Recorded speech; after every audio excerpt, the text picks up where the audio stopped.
Welcome to speedearning.com। आज हम एक डे ट्रेडर की टिपिकल स्टोरी आपके साथ शेयर करने जा रहे हैं कि कैसे ट्रेडिंग अपना जाल बुनती है।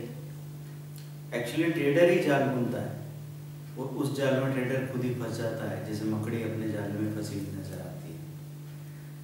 मकड़ी तो अपने जाले से बाहर निकलना जानती है, ट्रेडर को भी ये सीखना पड़ेगा और सीखने में ये कहानी बड़ा मदद करेगी। तो ये रियल एक्सपीरियंस है और बहुत पुराना भी नहीं है, ताज़ा किस्सा है। तो ये हम आपके साथ शेयर कर रहे हैं जैसा हमको बताया गया है और एक्चुअली कैसे होती है चीज़ें। उस ट्रेडर ने अभी जब काम किया पिछले 2 दिनों में, तो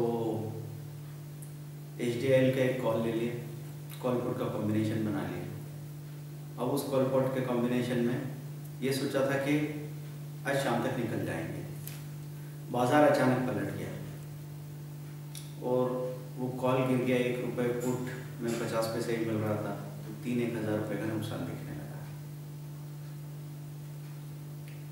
अब रुके, अगले दिन लेके गए, अगले दिन HDL पलटा, उसमें एक उछाल आया, उसने 96 तक का हाई बना दिया और अचानक से वो कॉल 2-2.25 रुपये आ गया था, वो 3.5 रुपये चला गया। पुट 50 पैसे था, तो जो टोटल 3 रुपये की कॉस्टिंग थी वो 4 रुपये में बिक गया, 5-6 हज़ार रुपये मिलने लगे। अब इतना प्रॉफिट बुक करने के बाद में HDL का कॉल में से निकल गए, क्योंकि 6000 शेयर का लॉट था।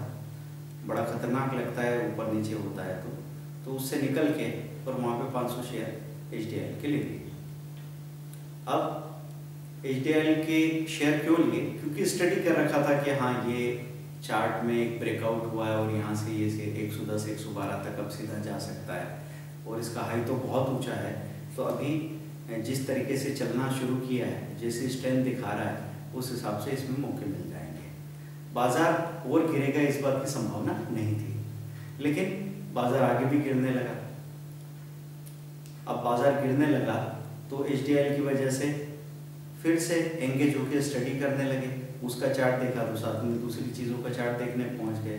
ऐसे में सामने दूसरे शेयर आ गए, तो V2 रिटेल आ गया, उसको ले लिया 200 दिन का मूविंग एवरेज क्रॉस करने पे, मनी कंट्रोल के टेक्निकल देख के। वहाँ वो 10 रुपये ऊपर खुल गया और बिक गया, 5,000 रुपये उसमें आ गए। तो 2 दिन में जब ऐसे 11-12 हज़ार रुपये आते हैं, तो आदमी के अंदर दोनों आवाज़ें एक साथ चलती, ट्रेडर के अंदर दोनों बातें चलती। पहले तो लगता है चलो हो गया काम अपना, अब कुछ नहीं करेंगे, और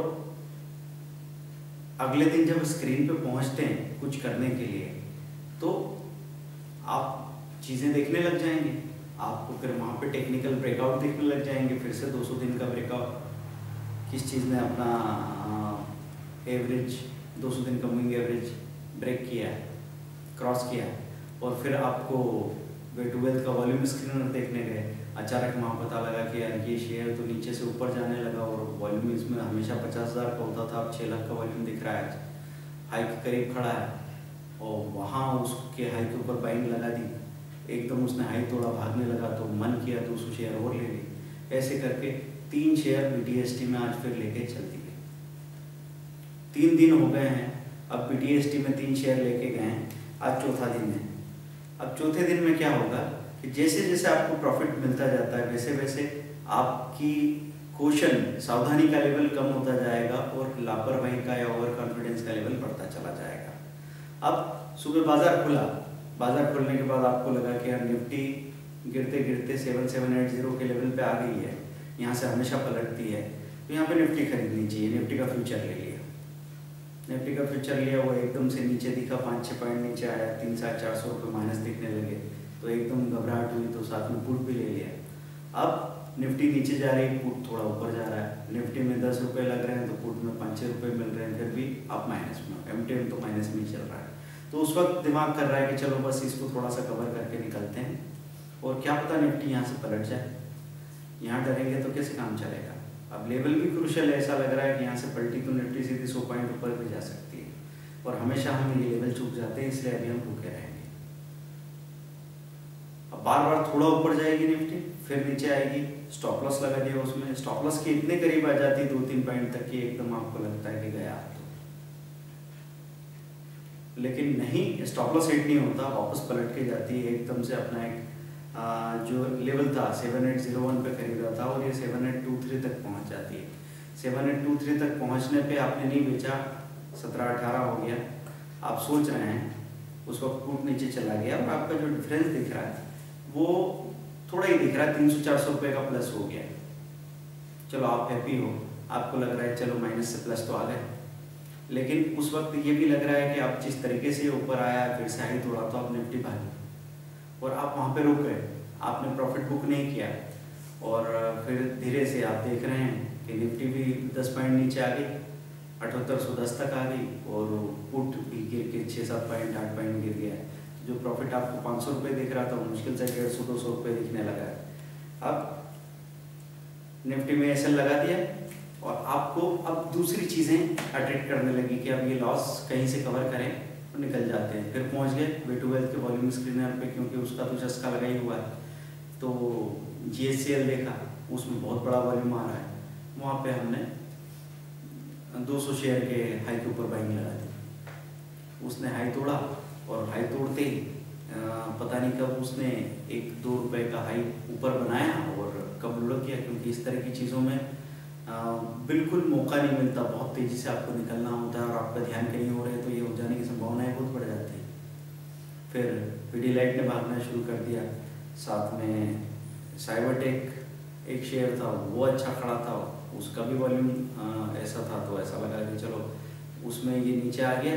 GSCL एकदम से 1.5 रुपये, 200 शेयर थे, 300-400 उसका -8 हो गया, तो फिर से प्लस से माइनस दिखने लगे, तो ऐसे में साइबरटेक ले लेते हैं, अब ये ऊपर चलेगा तो उससे भी निकल जाएंगे। साइबरटेक भी बड़ी मुश्किल से थोड़ा बहुत ऊपर गया, फिर वो भी 1 रुपये नीचे आ गया और बाजार में पूरी गड़बड़ सी मचने लगी है, कई सारी पोजीशन इकट्ठी हो गई।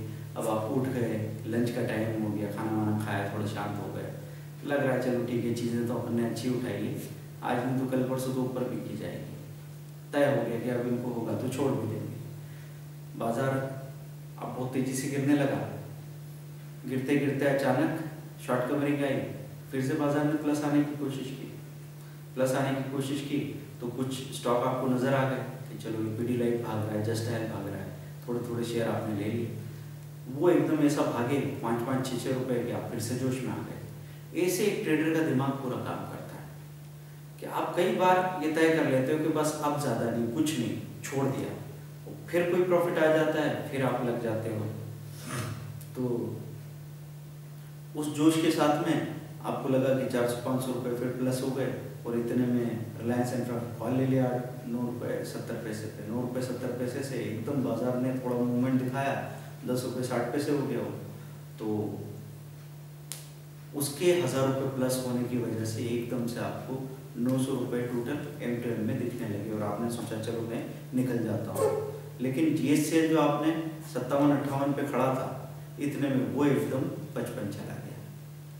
आपको समझ में नहीं आया क्या हुआ, बाजार एकदम से 1-1:30 बजे से 2:15 बजे के बीच में नीचे की तरफ गिरा और वो रिलायंस इंफ्रा का कॉल 1 रुपये नीचे आ गया, 1300 रुपये उसमें लग रहे हैं और 400 रुपये GSCL में लग रहे हैं। देखते देखते 1700-1800 रुपये माइनस हो गए, एकदम घबराहट सी हो गई, ये क्या हुआ। फिर आपने दूसरा सौदा किया तो दूसरे सौदे में आपने अडानी पोर्ट का कॉल ले लिया, फिर देखा उसमें भी कोई मूवमेंट नहीं हो रहा, वो भी 10-15 पैसे नीचे आ गया और लॉट साइज बहुत बड़ा है, उसमें मूवमेंट नहीं हो रहा, तो ऐसा लग रहा है जैसे बात क्या है, कहीं मेन पीरियड में तो नहीं है। जाके चेक किया तो लगा कि मेन पीरियड में हो सकता है, घबराहट में चेक करने के पहले भी निकालने की नौबत आ जाती है। अब समझ नहीं आ रहा है कि किया क्या जाए, सब कुछ हौच-पौच हो चुका है और दूसरे जो शेयर रखे थे जो भाग रहे थे, जस्ट डायल हो या पीडीलाइट, बाजार के एकदम गिरने से उनमें भी गिरावट है और बहुत तेज़ी से गिरावट है, तो लॉस का फिगर 3400-3500 पहुँच गया। अब वो 3400-3500 देख के एकदम घबराहट सी होने लगी कि यार ये क्या हो गया, बात कहाँ से शुरू हुई थी कहाँ तक पहुँच गई, अब क्या करें। अब किसी चीज़ को लेते हैं तो खरीदने के लिए जैसे ही भागे CNC में ऑर्डर डाल रहे हैं तो मार्जिन की प्रॉब्लम बता रहा है, फिर आप उसको MIS करके ले रहे हैं तो वो आ गया, आने के बाद फिर 1-2 रुपये नीचे हो, घबराहट होती है कि यार ये तो यहाँ से लुढ़क नहीं जाए तो और गड़बड़ हो जाएगी। ऐसे करते करते निफ्टी ने लो बनाया, दिमाग चक्री की तरह घूम रहा है। ऐसे में फिर आखिर में लगा कि यार एक काम करते हैं, ये जस्ट डायल आज लो बना के पलटा है और बाजार के गिरने पे भी ये यहाँ आके टिक गया है। ये 720 से 740 42 गया, 42 से वापस आया, इसका एवरेज 25-26 है और ये 34 पे आके टिक गया है। तो अब 3000 रुपये लग ही चुके हैं, तो 3400-500 में क्या फ़र्क पड़ता है।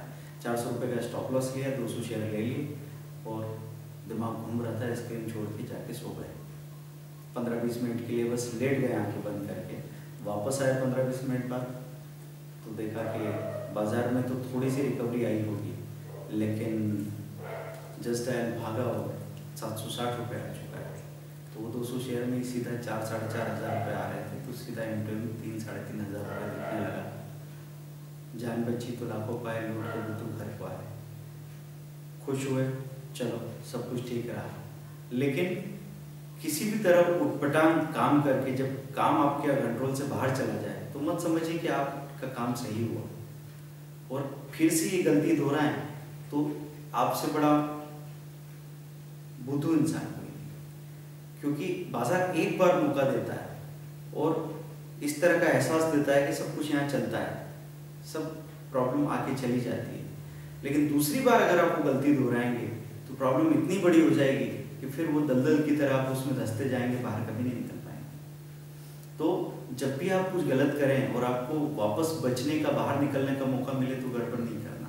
अब ये सारा करने के बाद में 3:30 बजे जब सांस ली और सोचा कि चलो प्लस हो गए, तो ध्यान आया कि BTST के वो जो 3 शेयर थे जो ठीक ठाक थे, सुबह शाम तक क्या हुआ तो पता चला उसमें से कोई शेयर तो सुबह ठीक ठाक था, बाद में लुढ़क के 10 पॉइंट नीचे आ गया। कोई शेयर ऊपर गया था, हाई बनाया था, बेचा जा सकता था, वहाँ हमारा ध्यान ही नहीं था। और अब वो सारे के सारे रखे हैं और आज भी कुछ डिलीवरी ले ली, वो भी उसमें साथ में इकट्ठी हो गई, आपका अच्छा खासा डेबिट खड़ा हो गया है, डिलीवरी का ब्रोकरेज अलग लग गया है और आपकी कई सारी डिलीवरी की ऐसी स्क्रिप्ट थी जो सही लेवल पे बिक सकती थी और सही लेवल पे दूसरी अच्छी चीज़ों को खरीद के ले जाया जा सकता था। तो इस पूरी वर्किंग में जो एक ठीक ठाक काम हुआ वो यही था कि टेक्निकल लेवल देख के और अच्छे 200 दिन के मूविंग एवरेज के क्रॉसओवर पे या पॉजिटिव ब्रेकआउट पे स्टॉक्स खरीदे थे, इसलिए बच गए। फिर भी ट्रेडिंग का जो पूरे दिन बार बार जाके एंगेज हो जाना और उलझ जाने का तरीका तो गलत था ही। ये पूरा तरीका, ये पूरी कहानी हमने हमारे आपके साथ इसलिए शेयर की कि टाइम डिसिप्लिन ज़रूरी था। अगर वो टाइम डिसिप्लिन होता तो जस्ट डायल में काफ़ी कमाया जा सकता था और ब्रोकरेज और टैक्सेस वाली प्रॉब्लम भी नहीं होती और आप अपने डिलीवरी को भी टाइम से संभाल सकते थे। तो आपकी जो भी वर्किंग है वो ओवरऑल कंट्रोल में होनी चाहिए और कुल मिला के आप जो भी काम करें उस पर आपका कंट्रोल बना रहे, तभी आप यहाँ ठीक हैं।